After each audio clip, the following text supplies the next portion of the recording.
Calano i contagi tra gli anziani, aumentano tra i giovani, il Covid colpisce una regione per lo più under 30, tra i positivi di oggi 2 su 3 hanno meno di 29 anni. Federica, con il vaccino spezziamo la catena dei contagi.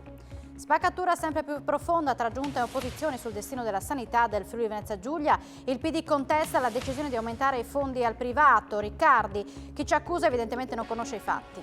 Il TAR del Friuli Venezia Giulia dà ragione al Comune di Udine, la statua della giustizia si potrà adorare, negato il parere della soprintendenza. Fontanini, riporteremo la statua allo splendore del 1600.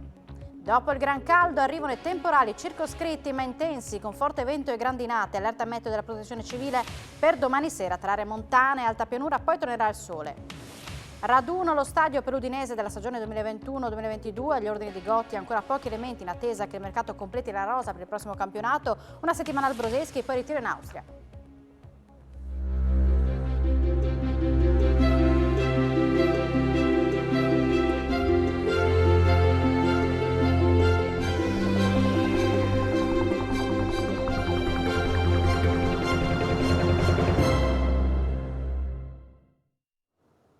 Buonasera e ben ritrovati a un nuovo appuntamento con l'informazione di Telefriuli.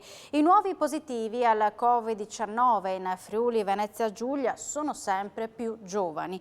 Tra i contagiati di oggi 2 su 3 hanno meno di 30 anni. Nell'ultima settimana di giugno è stato rilevato un solo caso di contagio fra gli over 80 e solo 3 nella fascia fra 70 e 79 anni. Dati che fanno dire al Presidente della Regione Massimiliano Federica che con il vaccino è possibile spezzare in maniera efficace la catena del contagio, ma che fanno accendere i riflettori sui rischi per i più giovani. Non ne siamo fuori, dice l'assessore alla sanità Riccardo Riccardi, che sottolinea i positivi a oggi sono 10 volte di più di quelli dello scorso anno. Sui 17 nuovi contagi nelle ultime 24 ore, il 66% ha meno di 29 anni. Un dato che segue il trend nazionale ma che preoccupa la sanità regionale. Proprio la fascia under 30 è quella che ha fatto registrare il dato più basso di vaccinazioni e che, se non adeguatamente seguita, potrebbe portare nuovamente a far crescere i contagi. È evidente, si denota un andamento del contagio che colpisce le categorie vaccinate in maniera inferiore. Sicuramente da 29 anni in giù abbiamo vaccinato molto meno, c'è una propensione alla vaccinazione limitata e questo è un problema, quindi noi dobbiamo cercare di convincere le persone che si devono vaccinare indipendentemente dall'età. La situazione in generale però resta in miglioramento. A fronte di più di 5.000 tamponi sono stati 17 nuovi contagi emersi, di cui 5 tra i migranti in provincia di Trieste, mentre non si registrano decessi e scendono i ricoverati per Covid, 1 in terapia intensiva e 6 nelle aree mediche. Ma i dati rispetto allo scorso anno fanno registrare un vertiginoso segno più. Noi siamo attenti, senza allarmismi, ma senza neanche superficialità. Il contagio fortunatamente scende anche se lentamente, ha raggiunto livelli buoni, fermo restando che però il contagio è 10 volte quello che avevamo a giugno dell'anno scorso, quindi fortunatamente abbiamo il vaccino, abbiamo una sola arma vera per contrastare questa cosa, bisogna vaccinarsi, bisogna che le persone capiscano che la vaccinazione è l'unico strumento, al di là ovviamente di tutte le altre cose che tutti ben conosciamo, le distanze, il lavarsi le mani, le mascherine nei luoghi chiusi, le cose che abbiamo imparato a conoscere. Quindi questa storia non è finita, fortunatamente ci consegna spazi di vita diversi, sta a noi difenderli e proteggerli con i nostri comportamenti. Non sembra avere alcuna intenzione di richiudersi la spaccatura che divide la sanità friulana tra chi sostiene sia necessario ridurre gli spazi della sanità privata e chi invece dice che la collaborazione tra pubblico e privato sia d'aiuto ai cittadini. Sugli scudi il Partito Democratico regionale, che accusa la Giunta di nascondere dietro l'emergenza Covid la volontà precisa di favorire la sanità privata. È ormai lotta senza quartiere, politica e ideologica, quella che si combatte sulla sanità regionale. La decisione della Giunta Federica di assegnare oltre 16 milioni di euro al privato per recuperare i ritardi legati al Covid nelle prestazioni sanitarie ha scatenato le reazioni delle opposizioni, in particolare del Partito Democratico, che ha accusato la Giunta di nascondere, dietro l'emergenza Covid, la volontà ben precisa di spingere ancora più l'acceleratore sulla sanità privata, non in aiuto ma a discapito di quella pubblica. Intanto partiamo da un presupposto chiarissimo, nessuno qui demonizza la sanità privata, che fa impresa e può essere a volte sia complementare che in aiuto del pubblico. Però io non voglio andare verso il modello lombardo, abbiamo visto cosa ha prodotto il modello lombardo durante la pandemia e soprattutto, dico in maniera molto chiara, partiamo da risposte alla sanità pubblica, da servizi che devono essere riattivati nella sanità pubblica, da risposte per le liste d'attesa che non possono essere demandate esclusivamente al privato dandogli altri 21 milioni di euro. Allora io ho come l'impressione, così i cittadini ci capiscono, che alcuni servizi, penso a ginecologia, urologia, oculistica, li stiamo di fatto appaltando al privato. E un cittadino di questa regione, quando alza la cornetta del telefono, così siamo concreti, si sente dire mesi e mesi di attesa per risposte su questi servizi, oppure semplicemente un prezzo per andare dal privato una settimana dopo. Alle accuse del PD ha risposto prima in aula e poi durante la trasmissione Screenshot che andrà in onda questa sera alle 19:45 il vicepresidente regionale Riccardo Riccardi. Chi fa queste accuse non conosce la situazione reale. Ascoltiamolo. La sanità deve stare in totali mani di governo pubblico. Se poi il pubblico può essere aiutato anche da un sistema privato che diventa complementare, questo lo fa perché il sistema pubblico decide questo, sicuramente è molto più flessibile. Io non credo che il Friuli Venezia Giulia abbia modelli da imitare. Mi dicono che voglio imitare il modello lombardo, non è assolutamente così. Relativamente a questa cosa che riguarda la lista d'attesa, noi abbiamo messo a disposizione del sistema pubblico 16 milioni di euro perché il sistema pubblico si riorganizzi e cerchi di dare un colpo alle attese dovute evidentemente anche alla pandemia. Poi c'è un sistema accreditato privato, ma c'è un sistema accreditato privato con il quale noi abbiamo a che fare che riguarda le altre regioni, che è molto diverso dal nostro.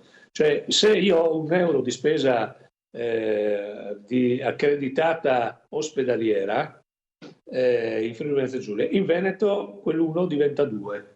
E quindi noi che continuiamo a discutere con l'approccio ideologico del Movimento 5 Stelle e del Partito Democratico, tra l'altro applicando regole che sono state varate dal governo dove il Movimento 5 Stelle aveva il Ministro della Salute, quindi io non è che applico regole diverse. Noi stiamo cercando di andare a riportarci a casa quella quota di privato accreditato che vede i nostri cittadini andare a fare delle prestazioni a media e bassa intensità, in particolare in Veneto, in strutture private accreditate, dove noi alla fine siamo costretti a pagare piedi lista quei soldi. Noi siamo una regione a statuto speciale, viviamo di compartecipazioni, quindi gettiti derivanti da dinamiche economiche. Quelle dinamiche economiche oggi vengono versate al Veneto, quindi anche il bilancio della regione ne trae un beneficio. Io non capisco qual è il problema se non quello di un approccio ideologico e mi consenta di dire, secondo me non è neanche del tutto un approccio ideologico, proprio c'è qualcuno che non conosce queste cose. E lo scontro tra opposizioni e giunta colpisce anche la discussione per la variazione di bilancio. Non abbiamo contezza di nulla, hanno attaccato e per questo hanno deciso di adottare una decisione mai presa nel recente passato.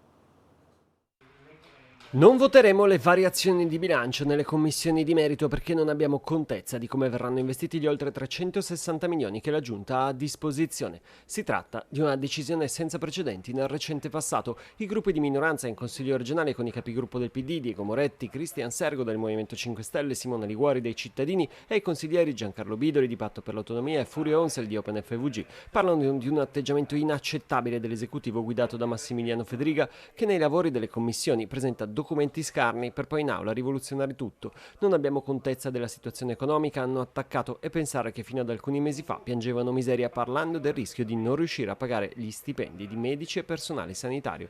In particolare, hanno spiegato, non abbiamo nessuna tabella o norma in grado di raccontarci da dove arrivano le risorse e dove andranno, visto che siamo partiti da 150 milioni, ora siamo a 360 milioni ed è facile immaginare che alla fine dei lavori arriveremo a 400 milioni di euro. A questo si aggiunge anche l'annuncio che ad ottobre ci sarà un'ulteriore variazione di bilancio. Di questa decisione, hanno spiegato, abbiamo informato il Presidente del Consiglio Piero Mauro Zanin e della Giunta Massimiliano Fedriga. Siamo alle notizie di cronaca. Un cittadino sloveno di 72 anni è morto nel pomeriggio stroncato da un infarto mentre pedalava in sella alla sua bicicletta lungo la pista ciclabile che da Fusina porta a Tarvisio. Inutili purtroppo i soccorsi sul posto sanitario con l'elicottero e l'ambulanza insieme ai vigili del fuoco di Tarvisio e i carabinieri. Versa in gravi condizioni una donna di 89 anni di Cosiano rimasta coinvolta in un incidente stradale accaduto lungo la regionale 464 nel primo pomeriggio a Fagagna. A bordo di una Fiat Idea si è scontrata con un appunto ed è finita fuori dall'abitacolo. Nello stesso incidente sono rimaste ferite altre 3 persone, tra cui padre e figlia di Cassacco.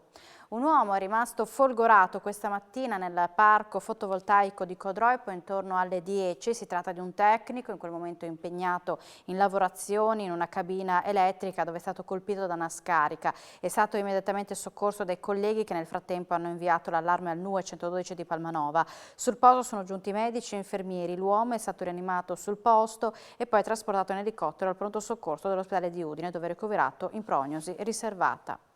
4 feriti in una lite scoppiata fra una decina di persone questa mattina a Trieste e poco dopo le 7 nei pressi di un bar in piazza del Sansovino. Secondo la ricostruzione della polizia, 2 cittadini kosovari, operai edili di 2 diverse ditte del settore, sono stati aggrediti da 2 persone con armi da taglio e tubi metallici. 2 sono stati trasportati all'ospedale di Cattinara. Anche i 2 aggressori denunciati alla procura per lesioni personali sono rimasti feriti e sono stati accompagnati al pronto soccorso dell'ospedale Maggiore. È stato ritrovato e restituito alla Fondazione Ado Furlan di Spilimbergo il dipinto Mosè che fa scaturire le acque del deserto, risalente al XVII secolo, attribuito al pittore partenopeo Luca Giordano. Era stato rubato 27 anni fa dal castello di Spilimbergo assieme ad altre preziose opere per un danno complessivo che all'epoca si aggirava intorno agli 800 milioni di lire. Per tutto questo tempo dell'opera si erano perse le tracce, ma i carabinieri del nucleo per la tutela del patrimonio culturale di Udine l'hanno ritracciata in vendita sul sito di un negozio d'arte di Trieste. Tentata rapina questa mattina a Cervignano del Friuli, poco prima delle 12, un uomo è stato avvicinato da 2 persone che hanno tentato di sfilargli il portafoglio facendolo cadere a terra. Ne è nata una breve colluttazione nella quale l'uomo ha riportato lievi lesioni al polso. 2 mancati rapinatori sono poi fuggiti facendo perdere le tracce. Li cercano i carabinieri della radio mobile di Cervignano, della compagnia di Palmanova e della stazione di Cervignano.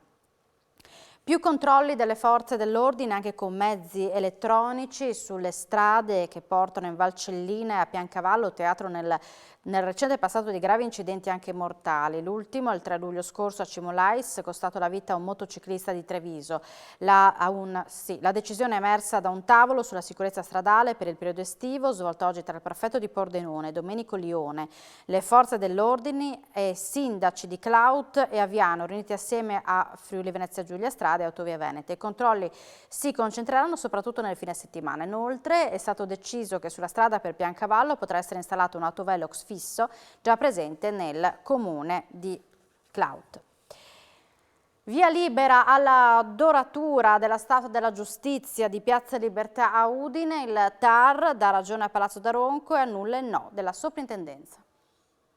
Statua della Giustizia di Piazza Libertà a Udine, il Comune vince la battaglia legale contro la soprintendenza. Il TAR del Friuli Venezia Giulia, infatti, ha dato ragione a Palazzo d'Aronco e annullato il diniego alla doratura delle parti metalliche del manufatto. La questione era nata il 23 aprile, quando la soprintendenza aveva negato l'autorizzazione all'intervento, che rientra in un piano complessivo di restauro sostenuto da privati tramite art bonus e che comprende anche l'Arco Bollani. Il recupero prevede la doratura della corona, della bilancia e della spada della statua collocata in cima alla colonna che sorge sul terrapieno di Piazza Libertà, dove ci sono altri elementi dorati sia nella torre dell'orologio sia nell'angelo del castello. La soprintendenza si era opposta ritenendo le operazioni proposte non necessarie ai fini conservativi, in quanto prevedono la rimozione dei prodotti già provati che svolgono la loro azione protettiva.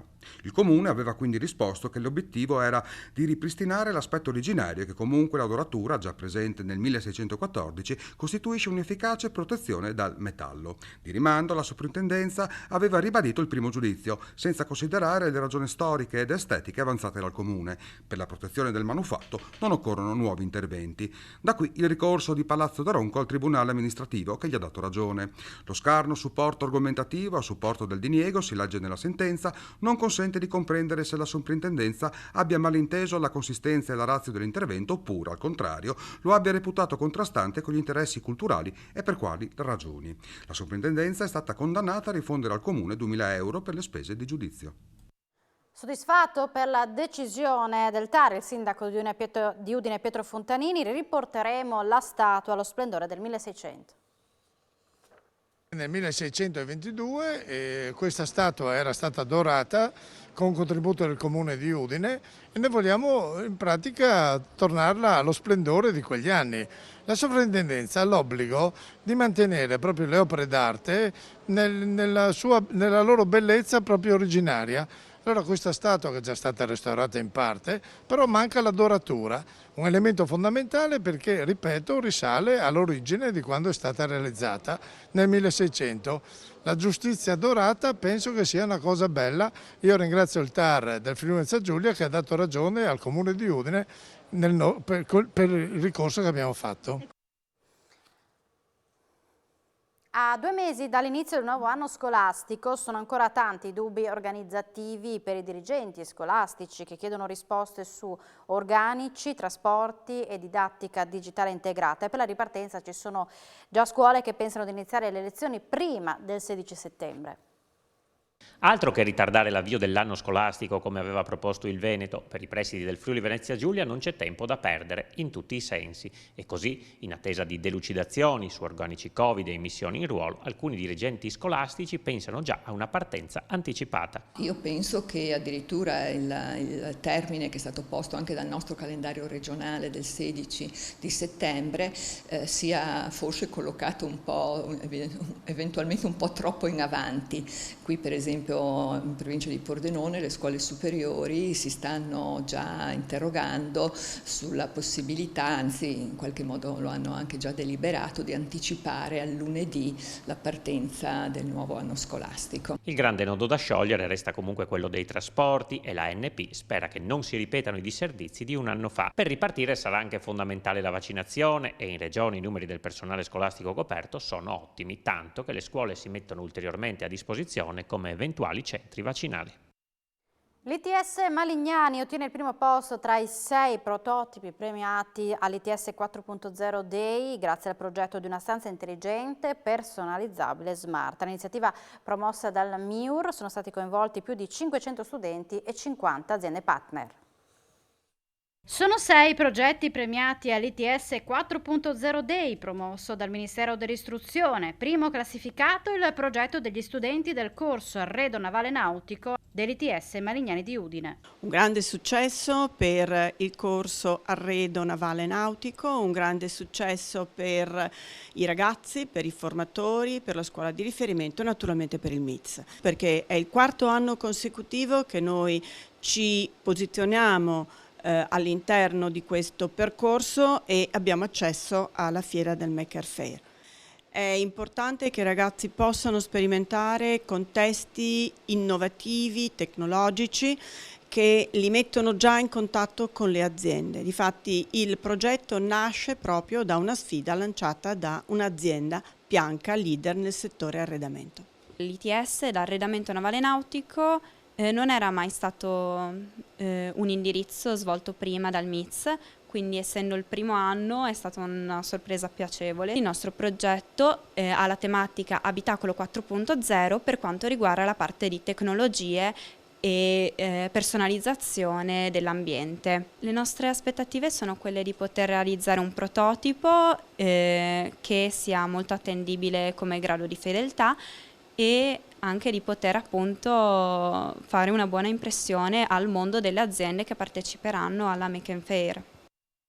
Tavagnacco riparte anche con le botteghe di paese grazie a un'iniziativa lanciata dal Comune che mette a disposizione dei cittadini anche non residenti dei buoni acquisto da spendere nei punti vendita di prossimità. Applauso da Confcommercio e Confartigianato.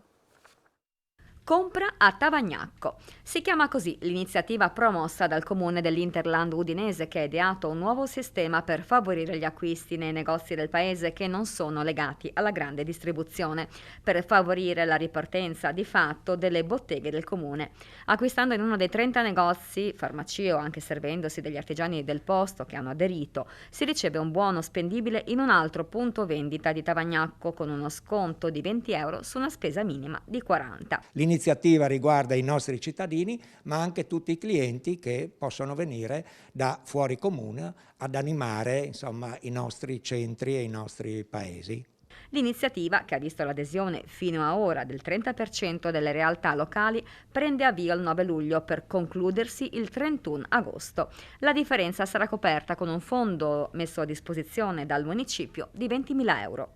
Abbiamo concordato la possibilità di dare a tutti i nostri associati che l'avessero richiesto questi buoni da dare ai loro clienti, e siamo fiduciosi che l'iniziativa avrà successo. Sarà un progetto non solo apripista, ma ad esempio per gli altri comuni, quindi sarà un riportare le persone a comprare nei piccoli negozi, nei negozi dei nostri paesi.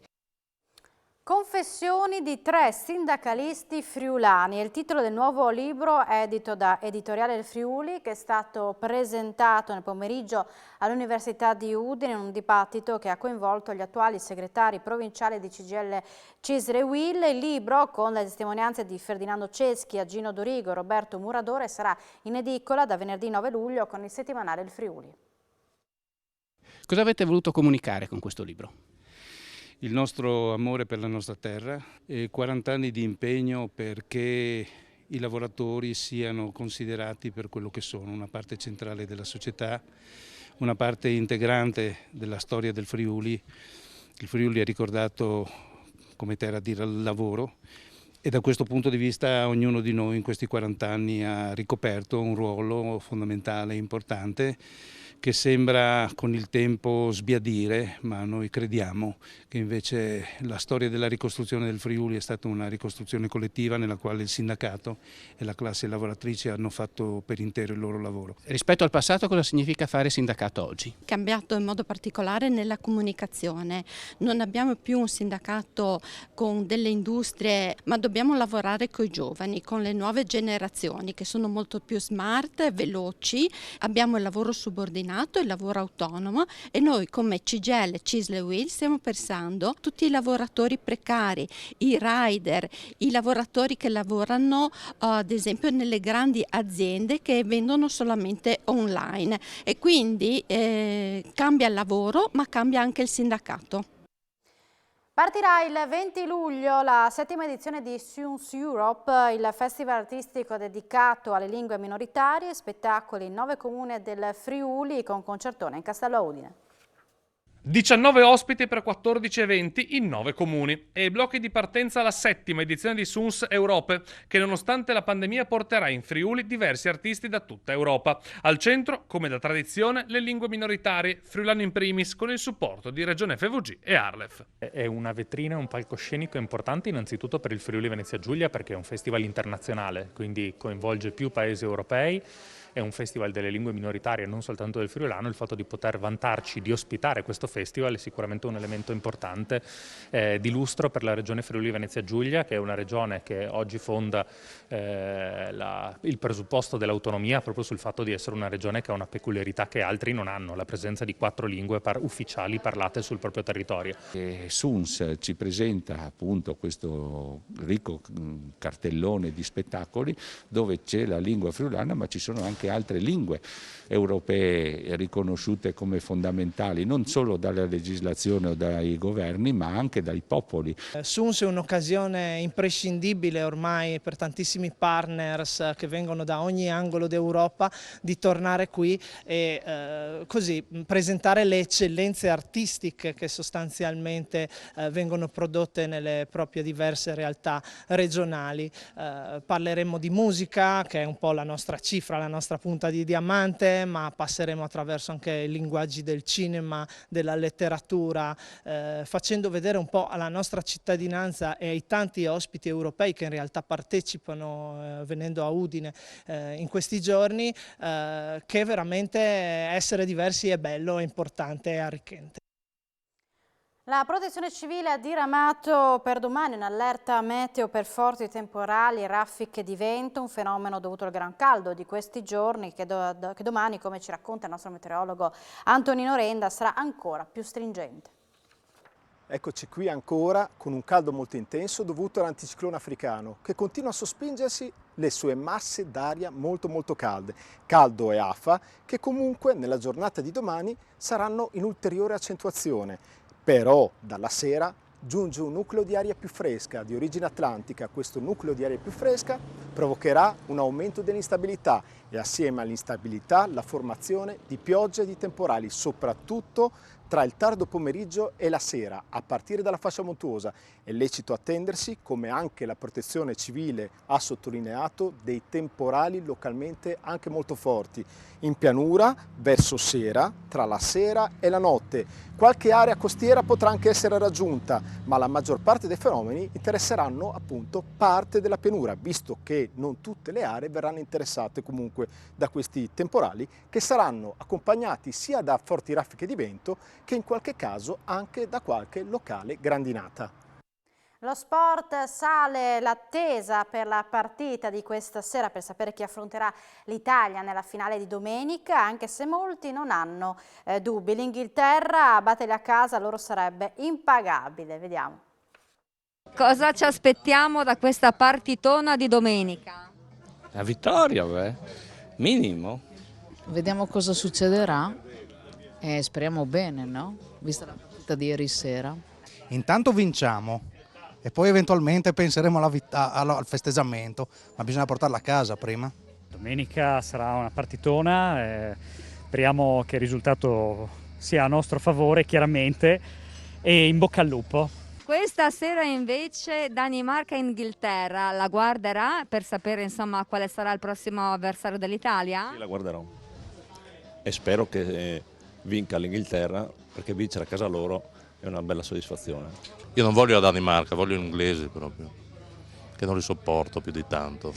Per questa sera andiamo da amici a vederla, chiaramente porteremo un po' di frutta che con questo caldo aiuta.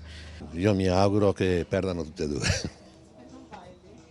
E che vinca l'Italia a sto punto. E prima di Sport FVG, in cui si parlerà del raduno dell'Udinese Calcio allo stadio questo pomeriggio in vista degli allenamenti abruzzeschi e del ritiro in Austria, vi lasciamo con le immagini più belle dei festeggiamenti al termine della partita dell'Italia vinta ieri sera contro la Spagna. Grazie per l'attenzione e buona serata.